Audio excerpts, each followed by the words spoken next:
안녕하세요. 안녕하세요. 오늘 유튜브 처음 오시는 분들을 위해서 간단하게 자기소개 한번 해주시겠어요? 저는 기자 김원자입니다. KBS에서 28년 동안 기자 생활했고요. 주로 경제부에서 활동했습니다.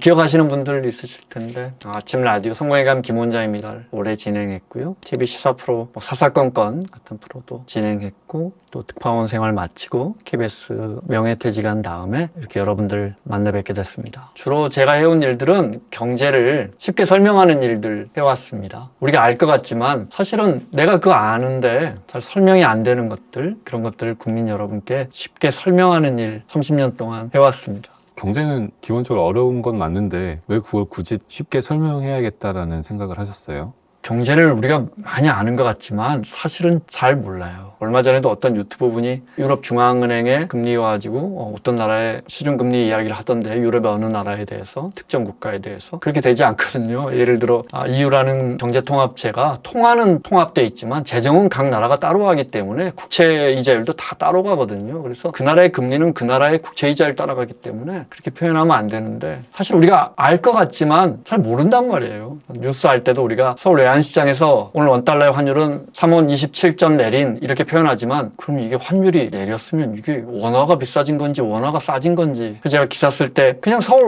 외환시장에서 원달러 환율을 하지 말고 서울 외환시장에서 원화의 가치가 2원 70전 내린 이렇게 쓰자. 그런 일 해온 사람입니다. 여러분께 쉽게 설명드리고 특히 그 경제 현상이 과거에 어떤 맥락으로 이루어져 왔는지 이거는 정말 시장을 오래 구경한 구경꾼이 이야기로 풀어줄 수 있거든요. 그런 이야기도 많이 할 생각입니다. 신방과를 전공하신 걸로 알고 있는데 왜 그 당시에 신문방송학과를 왜 갔는지도 궁금합니다. 기자가 되고 싶어서 갔던 건 아니고요. 젊은 분들 모르시겠지만 그때는 광고회사의 CM이라든지 카피라이터 같은 게 되게 인기 직업이었어요. 그래서 그게 하고 싶어서 갔는데 어찌어찌하여 방송국의 기자가 됐네요.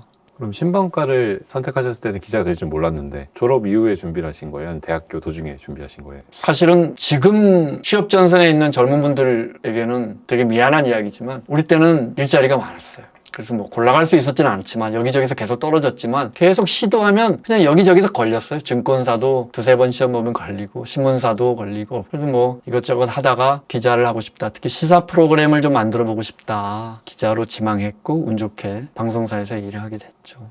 KBS 입사는 언젠가요? 95년에 했어요. 빨리 했어요. 25살에. 들어가시자마자 보통 뭘 하나요? 신입 기자는? 일본 말인데 사츠마월이라 그래서 사회부 기자를 하죠. 그리고 나서 똑똑한 친구들 입사 동기 중에 한 명씩 이렇게 정치부, 경제부 이런 데서 빼가요. 근데 저는 선택을 받지 못했어요. 발음이 안 좋다고. 그래서 사회부 생활을 오래 했어요. 사회부 생활 오래 하면 좀 고생스럽지만 사실 어떻게 보면 기자 생활의 어떤 젊었을 때만 할 수 있는 꽃 같은 거거든요. 여기저기 부서를 많이 다녔어요. 국제부도 가고 시사제작국에 가서 시사 프로그램도 만들고 그러다가 아주 늦게 경제부에 갔어요. 2000년도에 갔어요. 그러니까 입사 5년째 만에 경제부에 갔죠. 그런데 국토부를 출입하게 되는 말진이 됐는데 집값이 그때부터 뛰기 시작했어요. 계속 집값 리포트를 했어요. 9시 뉴스. 그러다가 하도 집값에 대한 리포트만 하니까 몇 년 후에 회사에서 부동산 예비 전문 기자라는 공식 타이틀을 줬어요. 그래서 계속 건설, 교통, 부동산 이런 쪽을 담당하게 됐죠. 많은 분들이 기자진 생각하면 라디오를 빼놓을 수가 없는데 라디오는 몇 년도에 시작하셨나요?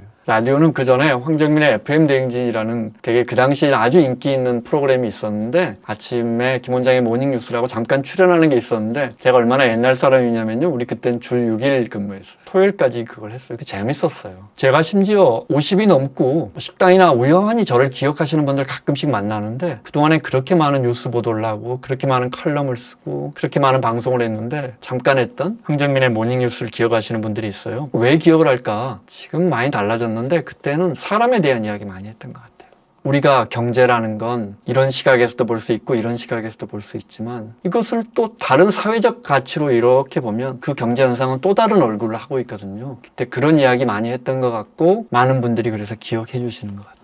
누가 우리 채널을 듣고 구독을 했으면 좋겠는지 말씀해 주시고 작은 다짐 한마디 해주시고 마무리하겠습니다. 제가 뭐 경제 관련된 책은 많이 썼는데 최근에 우연한 기회로 슈퍼 모멘텀이라는 책을 혹시 들어보셨을지 몰라요. 공저했어요. 최태원 회장님도 여러 차례 뵙고 33명의 당시 HBM을 만들었던 분들을 직접 인터뷰해서 HBM이라는 신화가 어떻게 만들어졌는지, 근데 사실은 길게 보면 2000년도에 계열 분리돼서 하이닉스라는 그 회사가 사실은 그때 이제 현대반도체에서 계열 분리되고 천덕꾸러기였어요. 그때 MBC 100분 토론에 이 회사를 내다 팔 것인가 안 팔 것인가 갖고 토론을 하기도 했을 정도니까요. 지금 120만 원이 넘었는데 하이닉스가, 제 군대에 있을 때도 그 담배가 있었던 것 같아요. 디스라는 담배가 1200원이었는데 하이닉스 주가가 주당 1100원이었어요. 그 회사가 어떻게 지금까지 왔는가에 대한 이야기예요. 저희가 띠지에는 어떤 기술을 가슴에 품고 길목에서 기다린 사람들의 이야기라고 표현했는데, 드리고 싶은 이야기가 있어요. 이런저런 스토리가 들어있지만 2022년 여름 이야기예요. 하이닉스가 HBM을 만들고, 근데 HBM2는 완전히 망작이 돼요. 그래서 삼성전자에게 따라잡히죠. 하이닉스가 MR 머프 같은 정말 혁신적인 기술이 들어간 다음에 HBM2E가 나오면서부터 거대한 퍼포먼스가 이루어지죠. 그때 마침 코로나로 시중의 유동성은 엄청나게 풀렸고 사람들이 엄청나게 소비를 하면서 반도체 호황기가 오다가 갑자기 2022년 봄, 여름에 뚝 끊겨. 말씀드렸잖아요. 이미 그 7월에는 HBM3가 개발됐고 HBM3E가 막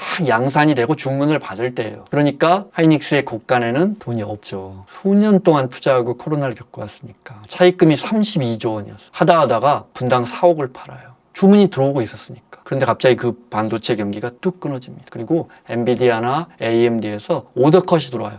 미안한데 우리가 주문한 거 안 살게. 그 취소할게. 오더컷이 들어와요.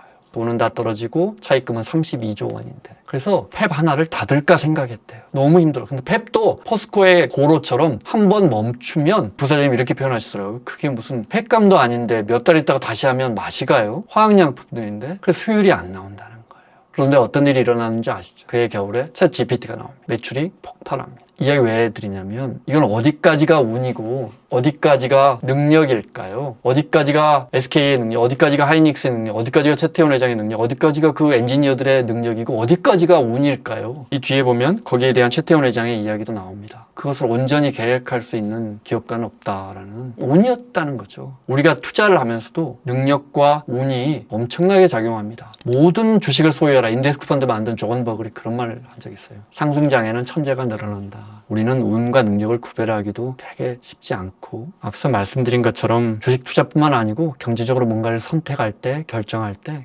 계속 틀려요. 근데 뭐라 그랬죠? 틀린 돈은 맞춘 사람들에게 흘러가게 돼 있어요. 돈을 잃어요. 그러니까 우리가 같이 공부해요. 같이 공부하고, 제가 약속드릴 수 있는 것은 그것을 쉽게, 그리고 다양한 스토리와 함께 정말 어려운 시장에서 한번 이겨나가 보자고요. 중요한 것은 이해해야 한다. 투자하기 전에 이해하고 투자해야 한다. 이 약속을 꼭 드리고 싶습니다. 지금까지 기자 김원장이었습니다.